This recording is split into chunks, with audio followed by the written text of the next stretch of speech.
السلام علیکم۔ ایک مرتبہ سرور کائنات حضرت محمد صلی اللہ علیہ وسلم مسجد میں نماز ادا کر رہے تھے کہ ایک شخص عقبہ بن ابو معیط حضور صلی اللہ علیہ وسلم کو نماز میں مشغول دیکھ کر مسجد میں داخل ہوا اور اپنی چادر کو رسی کی طرح بل دے کر آن حضرت صلی اللہ علیہ وسلم کی گردن میں ڈال کر خوب بل دینے لگا، یہاں تک کہ حضور صلی اللہ علیہ وسلم کا سانس رکنے لگا۔ اتنی دیر میں وہاں حضرت ابوبکر صدیق رضی اللہ عنہ پہنچ گئے اور آپ رضی اللہ تعالی عنہ نے اس نامراد کو برا بلا کہا اور دکے دے دے کر دور کیا اور فرمایا، تو اس شخص کو مار ڈالنا چاہتا ہے جو یہ کہتے ہیں کہ میرا رب اللہ ہے اور جو پروردگار کے پاس سے بہت سی نشانیاں لے کر آئے ہیں۔ اسی طرح حضرت ابوبکر صدیق رضی اللہ عنہ نے جنگ بدر میں بھی حضور صلی اللہ علیہ وسلم کے محافظ کے فرائض سر انجام دیے اور زندگی میں بے شمار موقعوں پر حضور صلی اللہ علیہ وسلم کی ڈال بنے۔ آن حضرت صلی اللہ علیہ وسلم نے اسامہ بن زید رضی اللہ عنہ کو 700 سواروں کا سپہ سالار بنا کر ملک شام کی طرف روانہ کیا۔ جب آپ رضی اللہ عنہ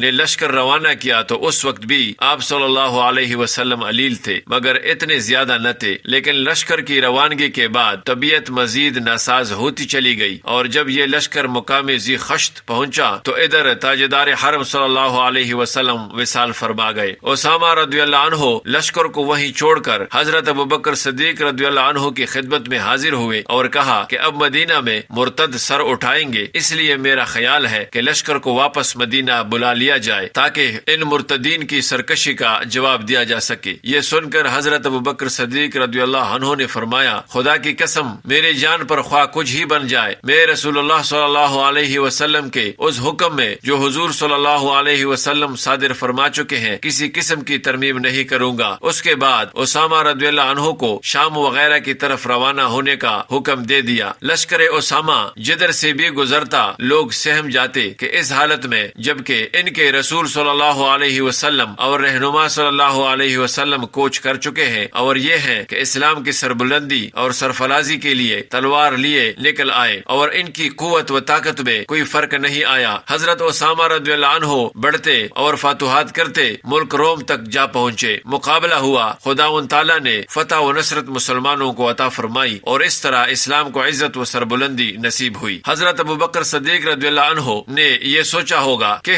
اگر آج میں حضور صلی اللہ علیہ وسلم کے اس مشن کو مکمل نہ کر سکا تو آئندہ رسول خدا صلی اللہ علیہ وسلم کی پیروی کیسے کر پاؤں گا۔ دوستو، اللہ تعالی ہمیں رسول اللہ صلی اللہ علیہ وسلم کی سنتوں پر اور صحابہ کرام کی نقش قدم پر چلنے کی توفیق عطا فرمائے، آمین۔ السلام علیکم ورحمۃ اللہ وبرکاتہ۔